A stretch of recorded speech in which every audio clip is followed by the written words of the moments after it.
Hi, I'm Dr. Barney Roca, the Spokane chiropractor. Today I'm joined by Danny, who's running for prosecutor in Spokane County. How are you? I'm good. How are you? Nearly perfect. Thank you very much.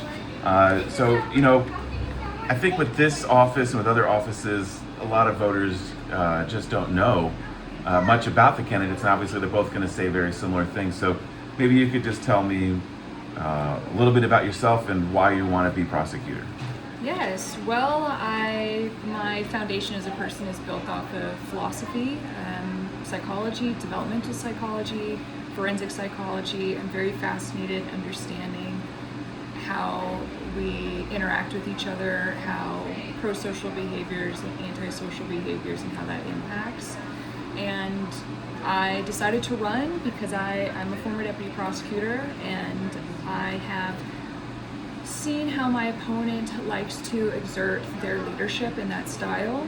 And in January, when our country had experienced violence from federal officers, and I felt that if that were to come here to Spokane County, that my opponent would pick his political party over the people of Spokane County. And I grew up here, and as a soldier and as an attorney, you swear to the Constitution, and I felt that it was my duty to fight for my community. And that's why I'm here. I've heard that expression before from many people that have served, is that there was no expiration date on the oath that they took, and Correct. they really feel a call to serve, especially when things like that happen. When you mention law enforcement officers, I don't know if you noticed, I'm a person of color. Mm-hmm. I have been on this earth for many years. I've been driving all across this country a number of times, and I've been pulled over far more than any of my white friends or my or significant others or other people in my family. And I'm allergic to alcohol, I never drink. But I can't, of the number of times I've been pulled over, which is far more than anybody else, oftentimes I'll be told, well, I smell alcohol. Mm-hmm. And then I have to perform tests or blow in a machine in order to prove my innocence. So Yeah. my bias when I encounter a police officer is, well, most of the police officers that I've had an interaction with, the first thing they do is lie to me, because there's no way they could have smelled alcohol, right? Mm-hmm. When I was speaking with the district judges, the people that are running for district judge, I asked them, and I want to ask you the same question. Does a police officer come with and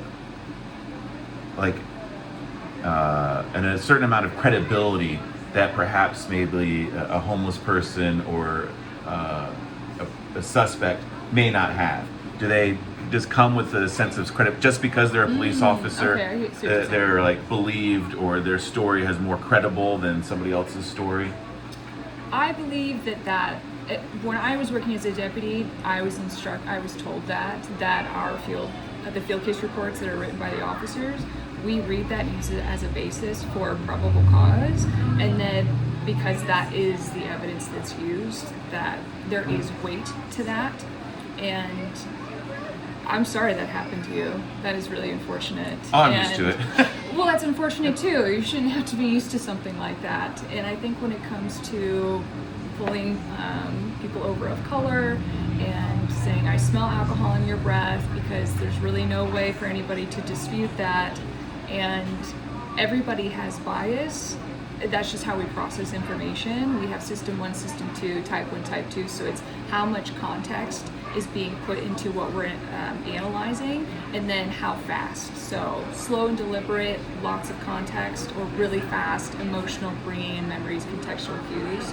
And it's a very insidious mechanism that we all have, but ways to challenge that are confronting those biases by having mechanisms of, I think a great example is with restorative justice referrals.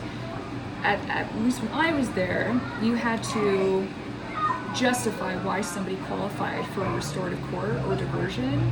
And I believe, and what my studies show in forensic psychology, is that actually it's more effective for them to write down why this person's not qualified.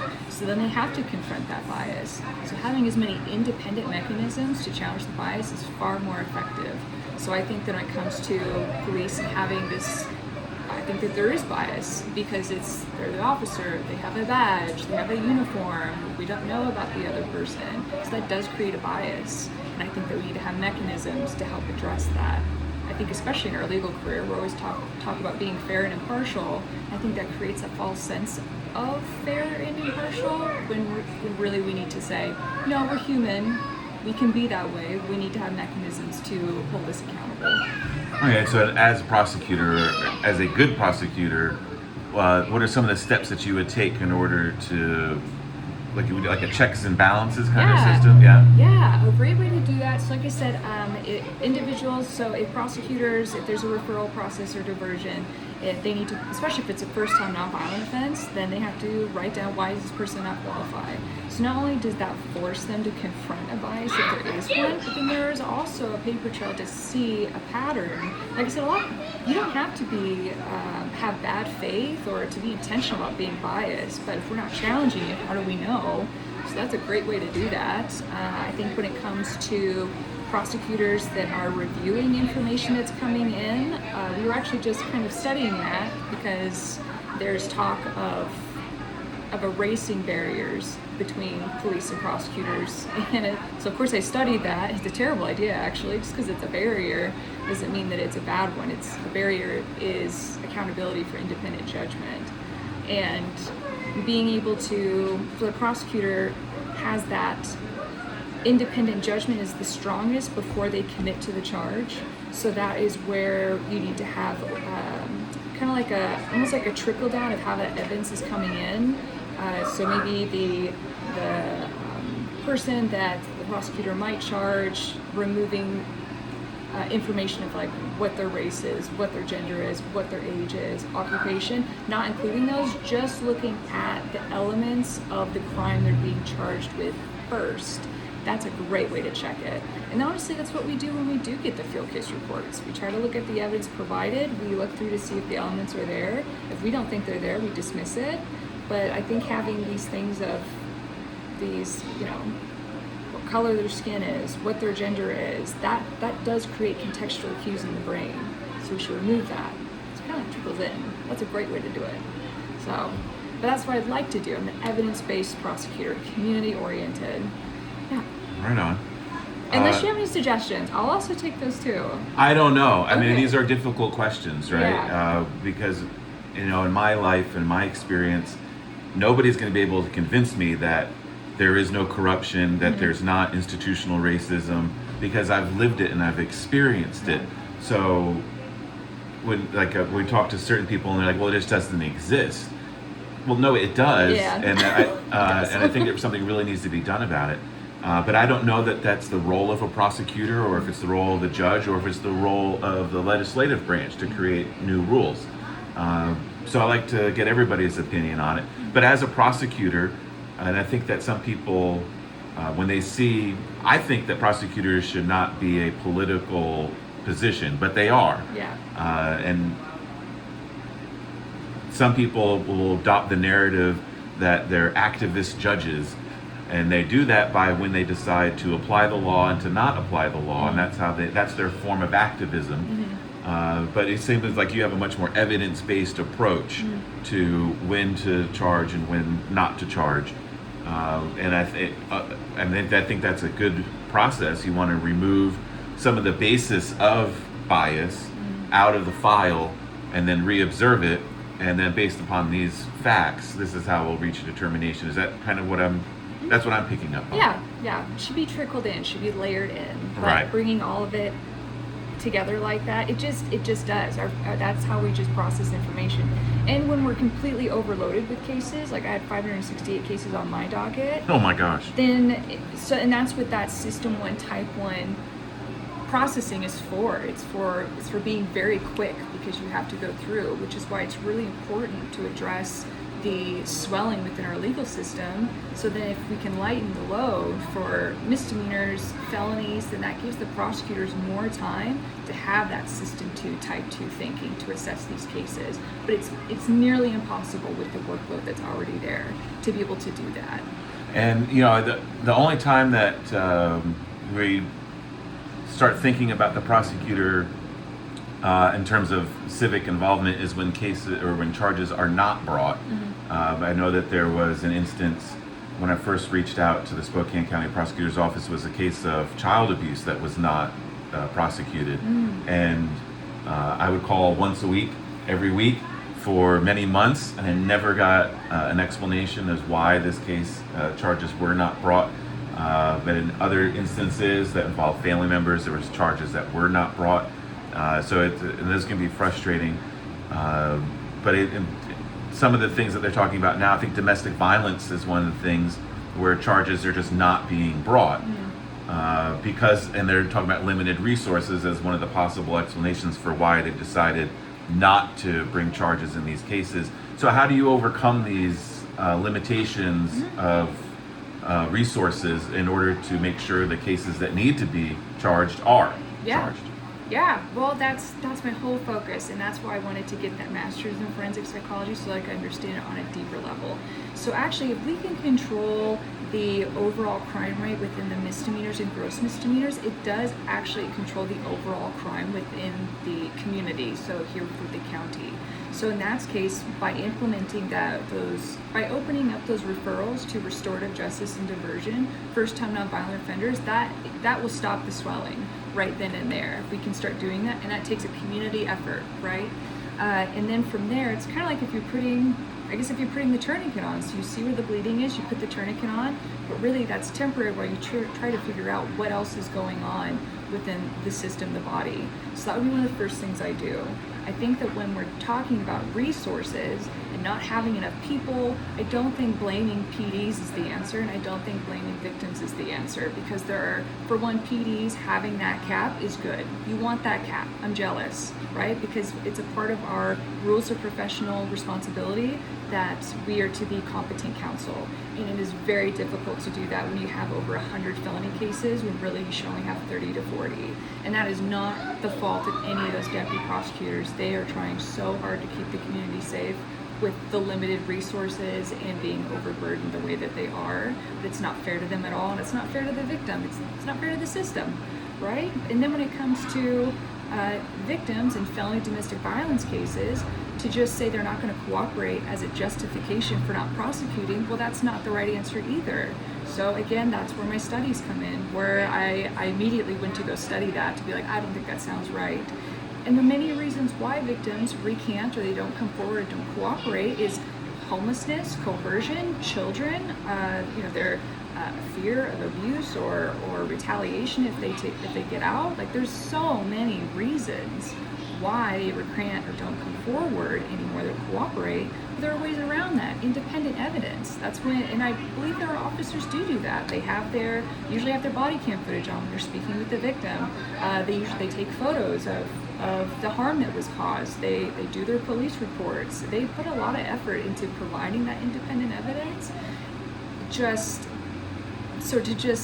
say that we're not going to proceed because of the victim is certainly a choice, not one that I would make, and there is a way to do that. But I understand that being overburdened, so that's when you have to address the lower levels to reduce that swelling, so our prosecutors can proceed with these cases using independent evidence. And there definitely needs to be victim-informed prosecution too, to be involved in that. But I think strangulation is a huge issue. That pretty much, like, strangulation is one of the key factors, precursors that leads to homicide by taking it too far. So those are definitely not the cases to dismiss because the victim recants or doesn't want to come forward. There is evidence to rebut these excuses of why we're not prosecuting. And so that's how I can help. As you can see, as I'm talking right now, making the analysis with psychology to apply it to law. I can't help it, but we're in the people business, but yet we don't exist. Like, lawyers don't have a job without people. Laws don't exist without people. So why are we not considering people when we're applying the law? Well, I can appreciate that. And one of the things I often talk to police officers about is the ones that I've spoken with, there's been a widespread consensus that in this country we're dealing with a mental health crisis, and that they're not social workers, they're not mental health counselors. But when you talk about restorative justice, I've also been hearing the term therapeutic courts. Are these interchangeable? Are these similar things? Relatively, yeah. We have therapeutic courts. Restorative justice is like a restorative justice model. So it can be, there's many different ways to do that. So it's as opposed to a retributive model, and that's what we usually see as retributive. And then therapeutic courts are like under the umbrella of restorative justice models. So we have a mental health court, we have a DUI court, veterans court, and when we're able to refer these individuals, the likelihood, so the general consensus, the data generally says, is that individuals who are not provided any resources before they're before they're released, or really just if we're just not given any resources as people, then the likelihood of an individual recommitting a crime, even if it's the first time nonviolent offense, is about 75 to 80%, generally speaking, just going nationwide here. But when we do implement restorative courts, when we do offer those resources, it can go down as low as 14-15%. So it does work. The data shows that it works, but for some reason, we are not utilizing it. I don't know if it's a partisan issue, I don't know what the deal is, but to reject that science because your political party doesn't believe in it is a disservice and an injustice to our community. Well, and the political aspect of it, I think, started a long time ago with this hard-on crime stance and these harsh punishments that are politically attractive, but practically, when applied, don't deliver the desired results that we've been looking for, and we can see that in the effect it's had on our nation, not just in our local community, but in the nation at large. So what role do you think restorative justice plays? It sounds like my impression is that you want to kind of cut it off at the pass. When they initially start entering the criminal justice system, you want to explore these alternative options in order to prevent them from becoming reoffenders. And that's what will stop the swelling. Is it my understanding that correctly? Yeah, and we have those, so it wouldn't even be experimenting. It's just that when the former elected prosecutor took office, that they had reduced the referrals by about 40% from what it was, and it had a large impact on our Black and Indigenous community in particular. So me being elected, I would open those back up. Okay. So we have the infrastructure. We want to implement the infrastructure. We don't have a community court at the county level, but we do at the municipal level, and it's very effective. So really just opening it back up again, and really that would be the first step, because it takes about 3 years to get accurate recidivism data, in which case we haven't had that since the previous prosecutor was elected as well. So we don't even know how that prosecutor affected our community when it comes to recidivism. Do we have like a national or other programs that are comparative that we could look and have evidence that shows it's effective? To like support my statement? So I can always provide peer-reviewed articles from my studies with forensic psychology, but and I do know that there is SCAR. SCAR's a great one. They talk about restorative justice a lot. We also have a professor here in Spokane, Professor Inga Laurent, whose sole focus is on restorative justice and the effectiveness. Also, when I was in her class, because I hated law school, is that I wanted to find out, why is restorative justice effective? And so I went on this research, and I applied psychology, and I applied neuroscience and philosophy, and really it works because it's activating very basic responses within the mirror neuron system of us connecting, releasing oxytocin, promoting pro-social behaviors, which is totally the opposite of what retributive justice does, right? So, I mean, I could totally nerd out on you if you want to, but essentially is that it's kind of like there was the experiment where they had initially discovered the mirror neuron system, or at least it came to light, and that was where areas of the brain had to deal with hand gestures and eyesight. When it repeated, it lit up. So it's kind of like a monkey see, monkey do, which it was a monkey, and that was eating ice cream, I believe. And so it activated this area of the brain, and then it starts creating a bonding. So you and I are bonding right now just by sitting across from each other. So that really is why it's so effective. But there's also cases where restorative justice models are not effective because of certain deficiencies, both neurologically speaking. So I did expand on that over the summer with Professor Laurent. When is retributive justice need to be applied versus when restorative justice needs to be applied? And most of the time, restorative justice is the answer, but sometimes retributive. So domestic violence is a great example where restorative justice would be more harmful. And my theory is that this dynamic right here is that when it comes to the harmed and the harmer tends to take advantage of these situations. And that's why victims recant. Victims don't want to cooperate, because as soon as they get close to the harmer again, then it kind of like reactivates it again. So that would be the time where separating them would keep the harmed protected. So that's where retributive justice is effective. But actually I was in DC for it because it's so important, and we just need to understand each other in order to make our legal system work. I don't want to say justice system because it just doesn't really feel right, but legal system for sure. Our objective is justice, but it is the legal system. So it's an answer, but it's not the only answer. And while you believe in it, you also know that it has its limitations, and when appropriate is when it's going to work best. Yeah. I was at a neighborhood council meeting, and the police department was there to speak about youth shootings, which is far more frequent than I had known from listening to the news or paying attention. They were saying, no, this is going on very frequently. They're contributing considerable resources into addressing the problem, but they also don't want to ruin these kids' lives when they're still in high school because they were part of some silly confrontation. So, I know that this is something that they're working on. As prosecutor, how would you work with the police department to tackle this issue of children with firearms? Yeah, well, I think it's great that the police are trying to address that issue. The fact that police are asking that question of how do we address this without ruining these kids' lives, I actually think that's really cool. We should be very happy about that and supportive of our police wanting to do that. As the prosecutor, we work with the police. I think that what maybe would distinguish me from my opponent is that with my background, not just in psychology, but also developmental psychology, so womb to tomb psychology, and then with forensic psychology, I'm actually studying juvenile psychology right now, how that impacts the corrections.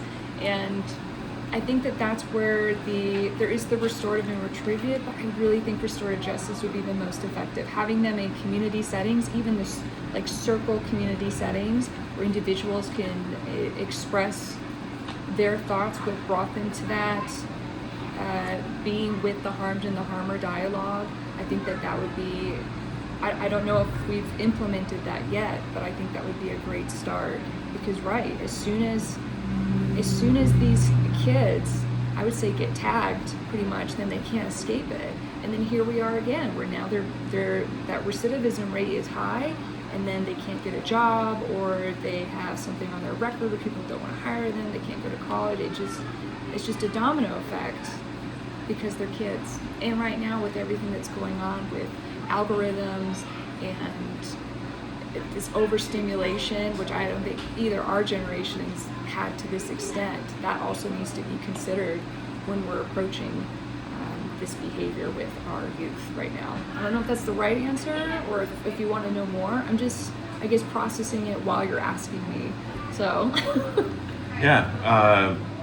Well, we can shift gears a little bit. I mean, there are no wrong answers, right? So I'm certainly not an expert. I'm not grading you, but it's just to give the community an opportunity to learn a little bit about the differences between one option and the other. Because all we really get is a little paragraph that tells us a little bit about your biography in a voter pamphlet, and I don't know that I certainly don't feel informed when trying to make a decision based upon what's in there. So that's my goal, and hopefully your goal today, is just to try and provide some information to the voters so that they can make a better decision, a more informed decision. And you had talked about the limitations on resources being one of the reasons why charges may or may not be brought. I had spoken to somebody else about the courts being there being areas of inefficiency, and we could accomplish more with less if we can remove those inefficiencies. As prosecutor, do you know of a way, or do you think there's a way you may be able to improve the efficiencies of this system? Yeah, I think actually the restorative courts, restorative courts and diversion. I think for me, to be tough on crime is to be smart about crime, right? Tough doesn't mean that you're punitive. Tough means you're resilient, right? Kevlar is resilient and it's tough. So I think that by opening up those restorative and diversion, that makes things more efficient as opposed to prosecuting everything. I think about this case all the time, and I use it as an example when I was a deputy, is that this individual was stealing because they were hungry. It was less than $30 worth of food. And with my background, I kept thinking it is more harmful for us to prosecute this person as opposed to diversion, where they do some community service. Maybe pay back the $30 within a time period, because $30 is a lot of money when you don't have it. But I was advised that we have to prosecute, just put it through the system. And I was like, no, because now we have to do an arraignment, then they got to come back, then we continue it, then if they don't show up, then we have to do a warrant. Like, what are we doing? The efficient is restorative and diversion for first-time nonviolent at the lowest level. We just don't talk about misdemeanors and gross misdemeanors in politics, I guess because it's not, you can't use it to scare people the way you can with felonies. But if we can address the lower level, then we can address the more violent. We can give that space for our deputy prosecutors to prosecute these very violent, heinous crimes. But if we're overburdened with people that are committing crimes of survival, then how is that efficient? So that's just me. Yeah. Well, that's fair. So I mean, when I talked to one of the people running for judge was a prosecutor. We talked about the prosecutor mindset. Do you want to expand upon that a little bit? Do you think you have a prosecutor mindset, and what that mindset might be? Me? It's an outlier if I do. Okay. So I guess I could bring that in too. So I did actually research that too. I wanted to know why. I think the research question that I asked was, why do wrongful convictions occur from a prosecutor's perspective? So then, and now I guess I can apply that. How can we change that in our own office? And one of the main things was, when you have an office that puts value on winning as opposed to justice, that has a huge impact, because as attorneys, our whole basis is that we have to win, and to win we have to be right. So, and then that's what makes us a good attorney, which can be a really vicious cycle. So in order to move away from that winning and to focus more on what is just, what resolves harm that's been done within the community, prosecuting harmful behavior with the intention of not creating more harm. I do think that makes me an outlier. I don't think that's, I just haven't really seen that. There are deputies in the office that do feel the same way, but we are an extension of the elected. So the elected prosecutor's philosophy is prosecute everything, winning, putting value on your being. Your sense of self is your occupation. When we do these things, that's where we have this, we need to prosecute everything and we have to win. Because once they commit to it, as a prosecutor, it's encouraged to follow through, when really sometimes the evidence can come to us and say, this is actually more harmful if we continue. We need to just be able to have that conversation. So I don't know, maybe I don't have the prosecutor's mindset, or maybe I have an evolved prosecutor's mindset. I don't know. But I care about my community. I don't, and this winning, losing, we have to stop. It's so destructive. Another interesting conversation we had is, maybe you could expand on it. It's often two people can commit similar offenses, but be treated differently.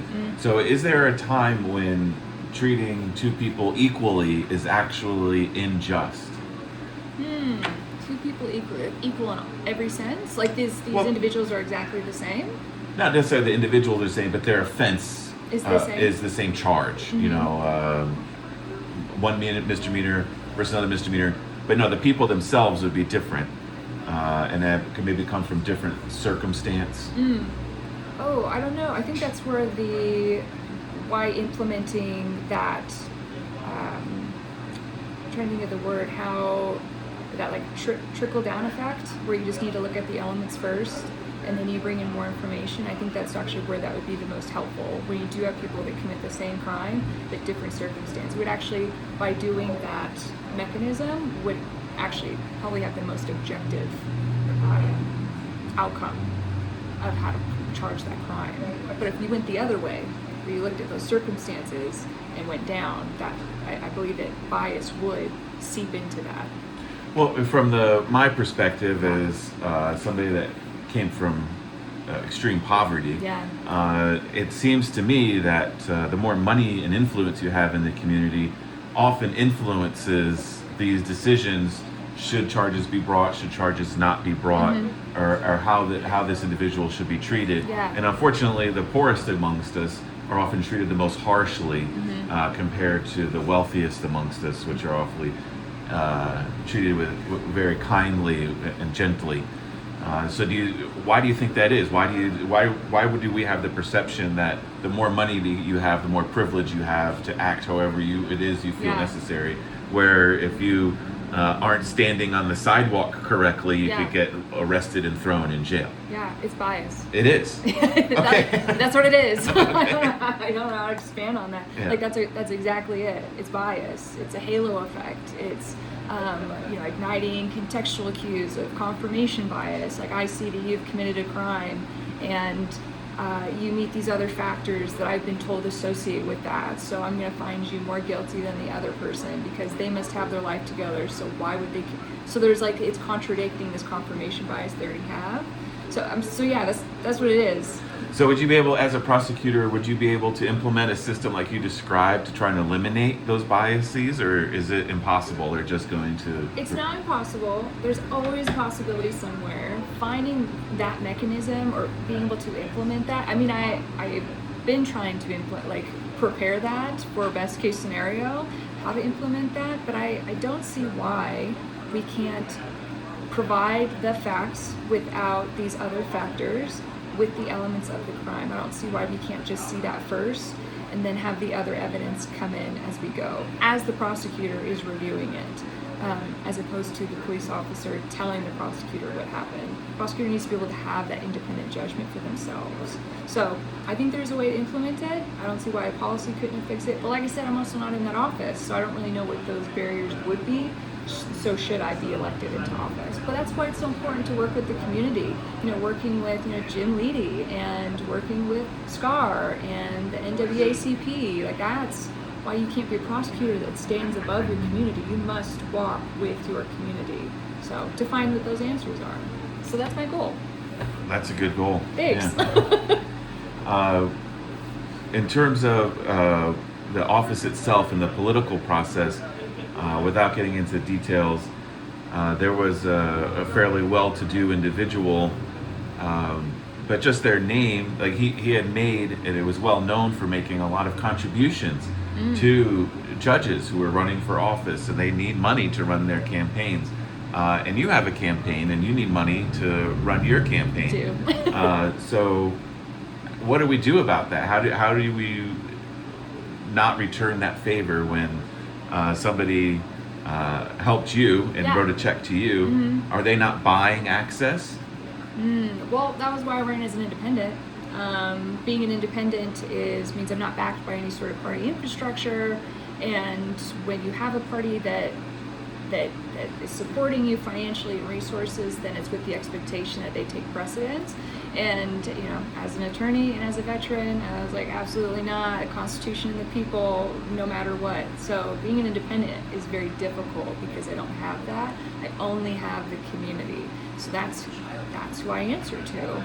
So I have a treasurer compliance officer, and he checks of who's donating to ensure that there isn't kind of as you're describing. So at the end of the day, if either political party comes in or anybody wants to come in and try to impose their agenda in our office, I can politely tell them to go pound sand, which I've mentioned before. So it's very difficult to run as an independent, but it's so worth it. This office cannot be partisan at all. It certainly seems like it shouldn't be No. partisan. but yet here it is. Yeah. Right. I hate that. Yeah. It's like almost like an oxymoron, right? We're supposed to be neutral, and here we are being influenced by the political party. I know some people talk, they have their reasonings. To me, no. Well, and on this same ballot, I think it's likely we're going to have a public safety measure of some sort, which will probably include more discussion about jail. Do you have an opinion on the need or necessity for this public safety measure? What should be done if it does pass? What should be done with the money, and also a jail?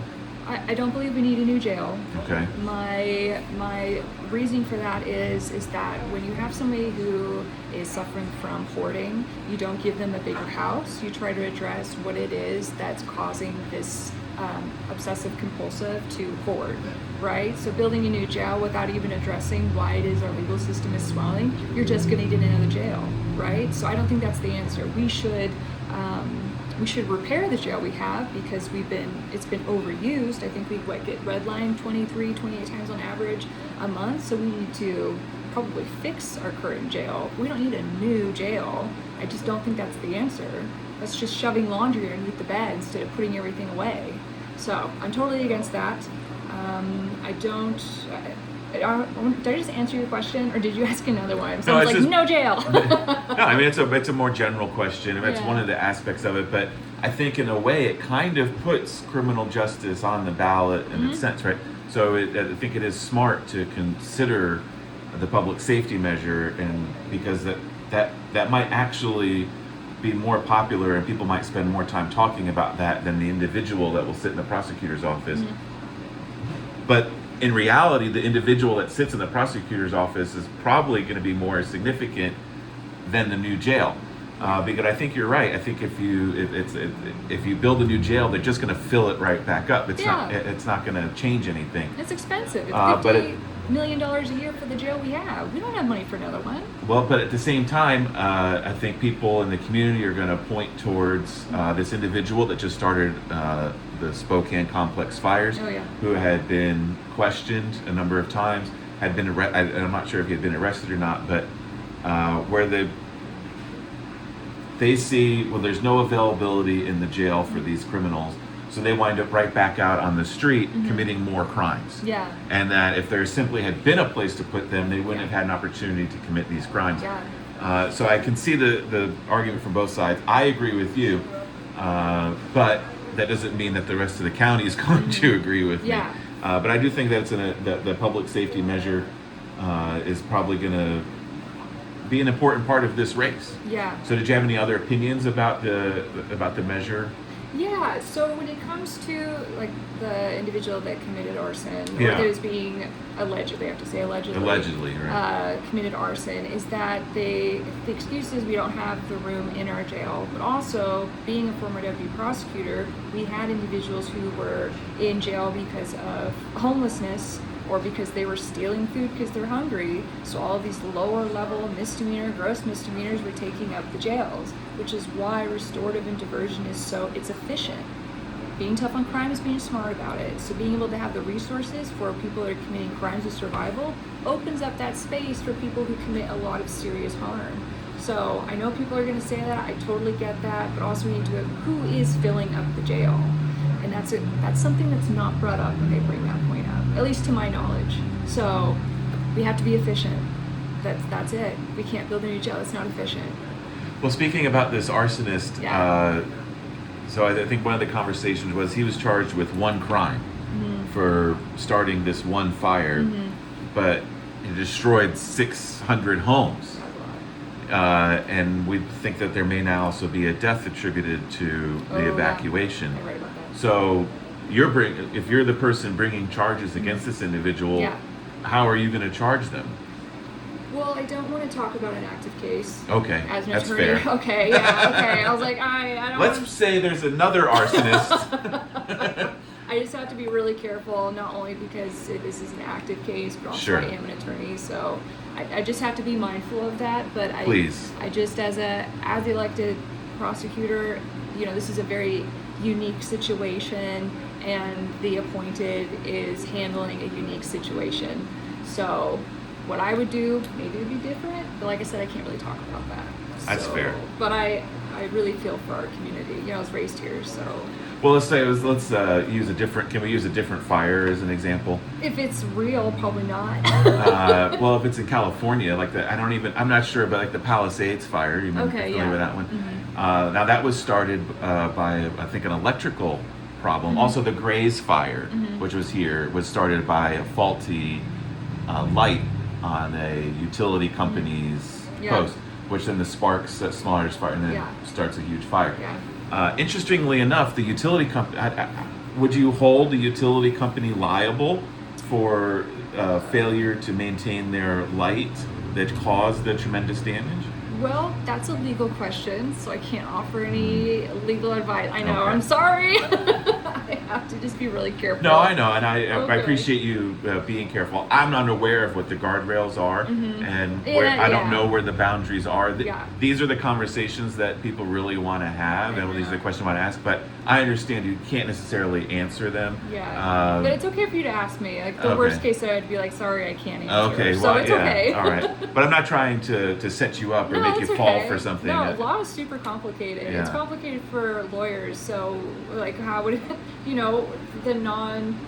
think they call them lay people in law, people who don't have a law degree. Like, how it's confusing for us. So, why would it not be confusing for somebody who doesn't have a law degree to understand those either? We have to look up stuff all the time.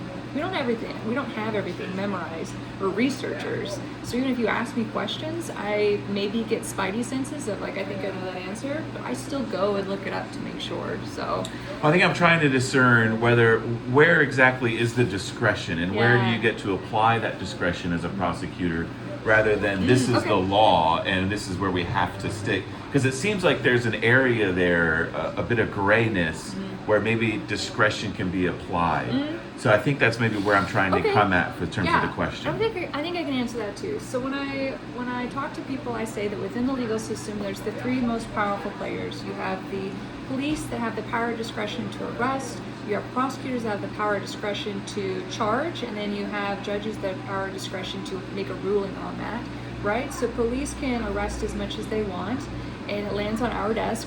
We review the facts, as I was mentioning earlier, and then we determine whether or not to proceed, to charge, to dismiss. Even in the RCW, we can dismiss something in the interest of justice. That is how broad that discretion can go. So in the interest of justice, whatever that means, right? And then judges don't have a case if we don't bring it to them. So the county prosecutor has the most discretion out of the three players. So in this case, the county prosecutor is the most powerful player on the board because of that power of discretion.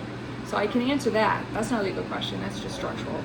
So I don't know if that answers your question. Well, how would you use that discretion in order to address, and this is probably going to be our last question, in order to address what you feel are the most pressing issues in Spokane County right now? Yeah, well, like I said, I'm a prosecutor that prosecutes harmful behavior with the intent to not cause more harm within our community. So I use that power of discretion when I'm looking at the facts.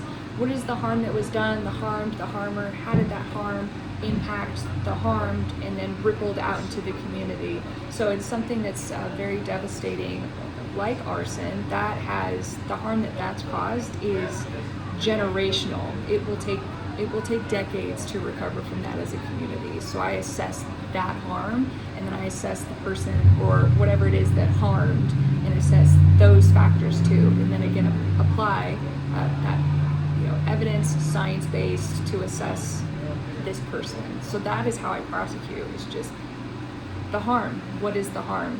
Did they meet the elements on top of the harm? So I don't know if that's, I don't know. I guess just that's how I prosecute. Wonderful. Well, thank you very much for coming out today. I appreciate it. I think that does give us an insight on what you do and how you do it. And then it's up to the voters to decide. Yeah. But thank you very much for coming today. I really appreciate it, and I appreciate your service. Thank you. Appreciate you.